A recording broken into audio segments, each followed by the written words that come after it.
Good day. Welcome to SME Pinoy's Business Insight. This week we will be talking about another area of the business model canvas, which is operations. Before anything, I'd like you invite you to watch a video on how Toyota changed the way we make things. Toyota knows how to make cars. It does it so well, it became the first company to produce more than 10 million a year. Its success is rooted in a special system and began what's now known as lean manufacturing, an ethos emulated by companies around the world to make products faster, cheaper and better. Here's how Toyota changed the way we make things.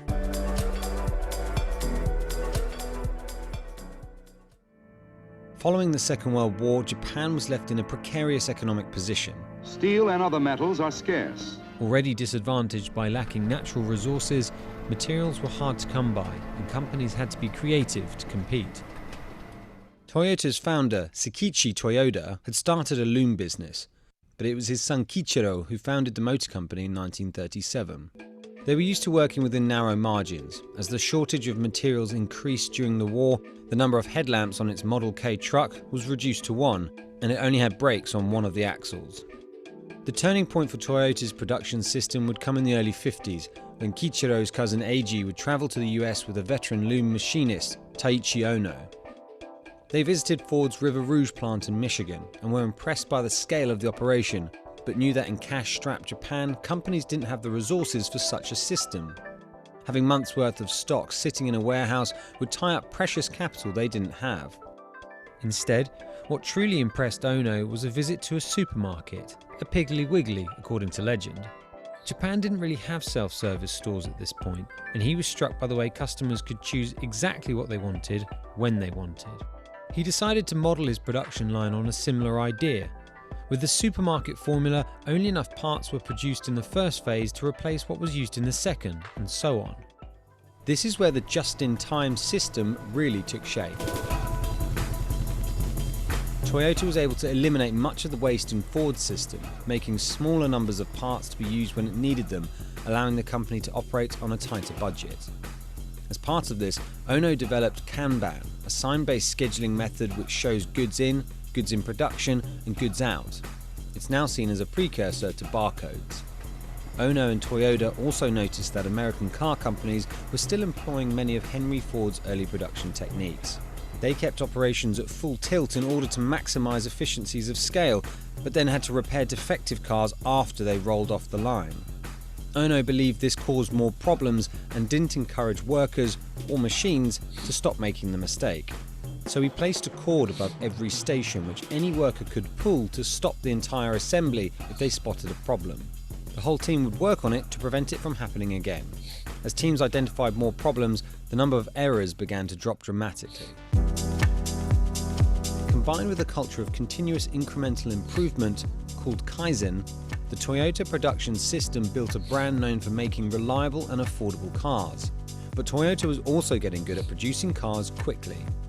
In 1962, the company had produced 1 million vehicles. By 1972, they'd produced 10 million. It was around that time that the efficiencies of their factories enabled Toyota to produce a car every 1.6 man-hours, much lower than their competitors in the US, Sweden and Germany. And as the oil crises of the decade sent gas prices higher, cheap-to-run Japanese cars became much more appealing to Americans, whose powerful but gas-guzzling vehicles suddenly became very expensive to run. Today, Toyota has made over 250 million vehicles. Others have looked to them to learn the lessons of lean, combining craft with mass production, avoiding waste while striving for constant improvement. Boeing is perhaps the most famous, restructuring a plant to better suit TPS. Intel is another long-time lean ambassador and is exploring the principles in the context of AI and the Internet of Things. A Canadian hospital even used Toyota's system to decrease wait times in its ER. The Toyota production system changed not just how cars are made globally, but how we approach making things full stop. It also showed that there's always a better way to make a product.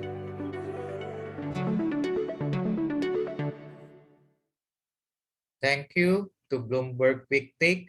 If you like to watch more of their kind of video, you can subscribe to their channel.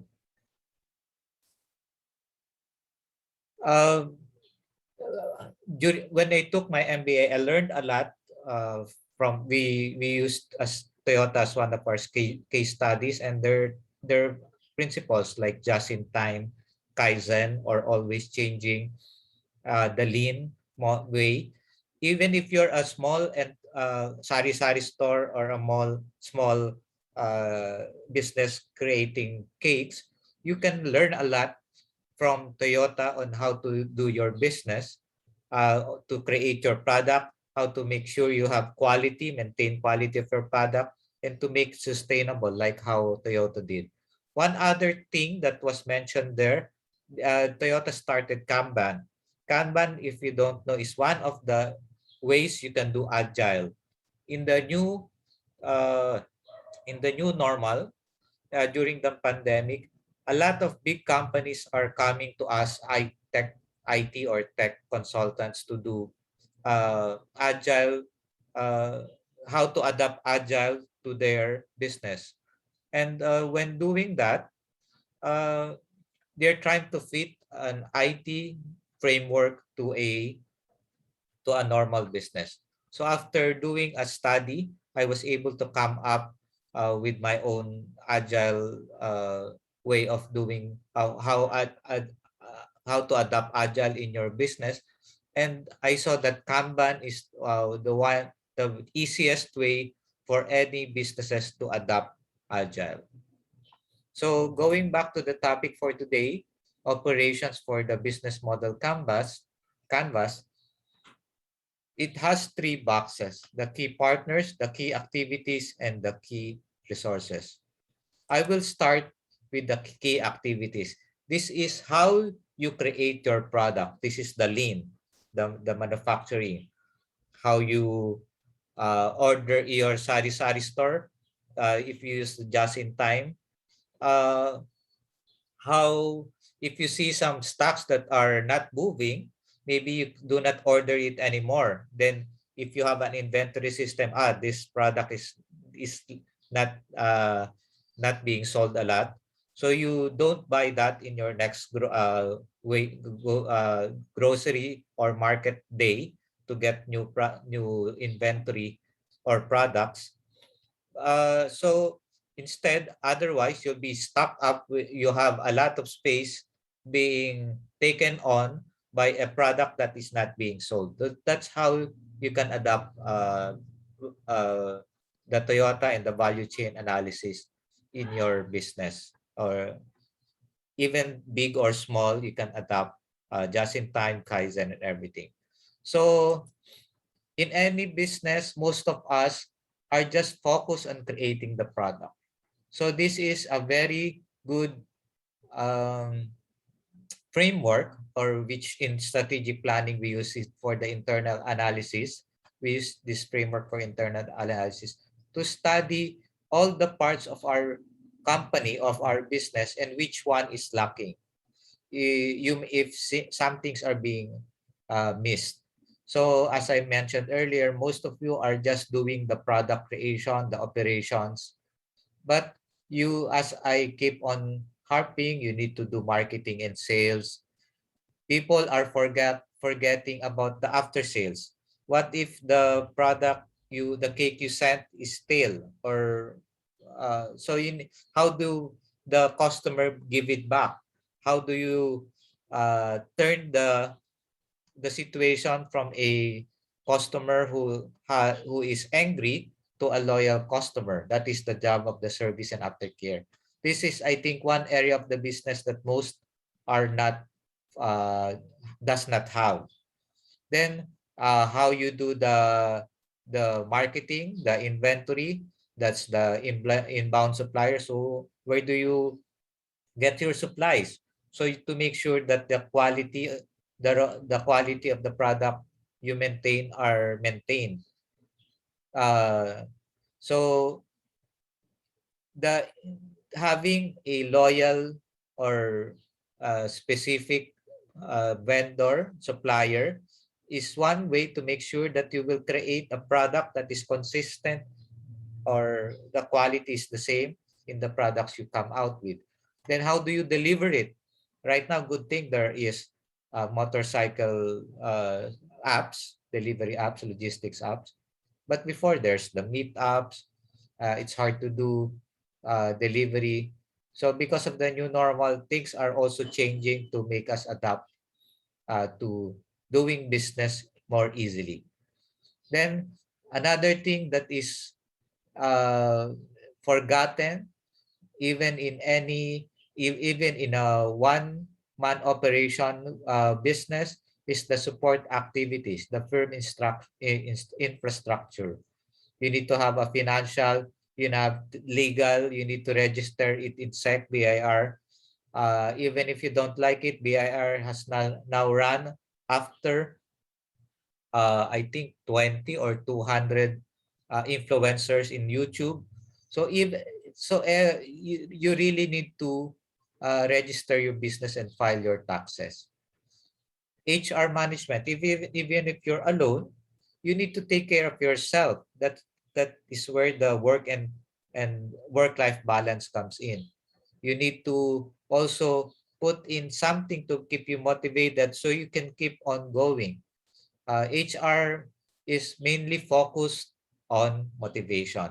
How to motivate your employees. If you're alone, how to motivate yourself. Then technology, research and development. This is important. Um, you should always keep innovating your product so you can come out with new products at least every 6 months, so people will not get tired of your product. So research and development is always needed in improving your product or improving on how to create your product. And lastly, procurement, your purchasing and outsourcing. As I mentioned, if there are other things here that you cannot do, like having you can outsource your finance, you can outsource your delivery. So right now, outsourcing is one of the biggest businesses. I think even the government in their NERS, National Economic Recovery Strategy for 2021 and 22, they are looking at IT BPM or business process outsourcing to be one of the lead agencies, lead industries in creating, in restarting the economy. So if you're weak in finance, you outsource this. We do that. That's an ad for you. If you if you need some HR management, we can do that. You can outsource this to that. Also technology. We have some tools that you can use to help you improve how you run your business. So that is how we patterned SME Pinoy. How to support your business while you're focused on operations. The others are already doing this. You can get your suppliers online. That's what we call the business to business e-commerce site. Delivery, you can outsource this to a motorcycle logistics app. Sales and marketing, we also assist this because most businesses are having a hard time selling because they're more focused on creating the product. So in selling, we help you in doing online sales and marketing. But we cannot help you anymore in the aftercare because you really need to focus. If you're creating your product, you need to uh, have ways of trying to resolve it if there's an issue. And after that, you plug in the margin. So in the financials, this is all the expenses, and you add a margin, and that is your selling price. So the next box is the list of materials. So you just list down all the items, the raw materials, even the office supplies, even the rent, even the utilities, uh, the electricity, the gas, the water. You list them all under the key resources. Then on the key partners, these are your list of suppliers. The utilities, you get it from Meralco, or the water from MWSS. So you list all suppliers, and for your raw materials, even if for your office supplies you have a bookstore, you list them as your bookstore. So you can already track, if you want to have look for cheaper, maybe you can change the list of suppliers on your bookstore to lower your cost. So this is our topic for this week on operations. If you like it, please like this video. And if you want to learn more, please subscribe to our website. Please come back again next week as we talk on the another area in the business model canvas. So thank you and good day.